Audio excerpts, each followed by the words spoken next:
A true brute. It takes time for power to crumble. Power does not crumble in a day.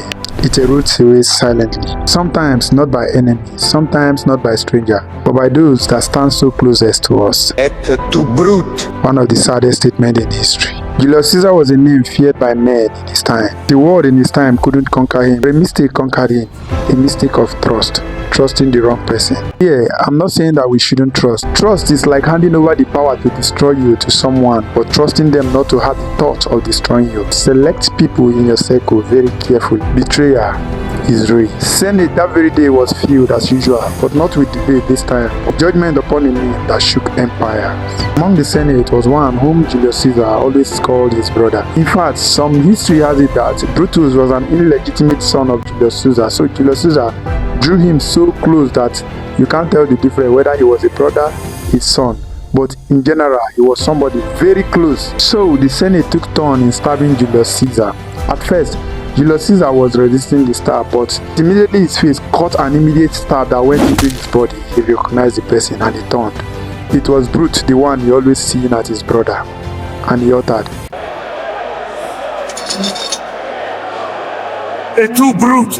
which means, even you, Brutus. That statement is one of the saddest statements in history. Brutus, I know that people hate me in this part of the world, but even if there's a conspiracy to kill me, I least expected you to be part of this conspiracy. Brutus, I was hoping when I return from war and the scorching sun dries my throat, your tent could be a place I would cool my throat with water.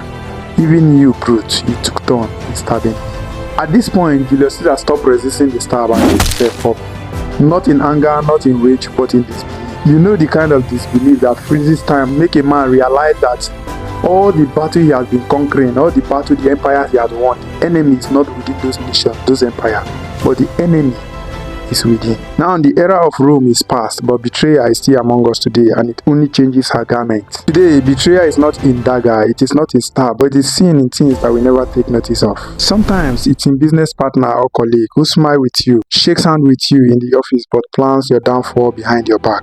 Sometimes it's your friend, your brother or your sister who knows your deepest secret, but becomes your most secret, loudest enemy. Sometimes it is loyalty that expires when secret ambitions begins to flame up. And just like Brutus and Caesar, at the least expected time, the dagger is driven into your heart. Julius Caesar didn't die because he was weak. He died because he had the belief that his closest people would never bring his downfall. So, the questions are you the Brutus in your circle? Or would you recognize the Brutus in your circle before he recognizes your weakness? Because the most dangerous dagger is the one you've never seen because you handed it over to them that stabs you.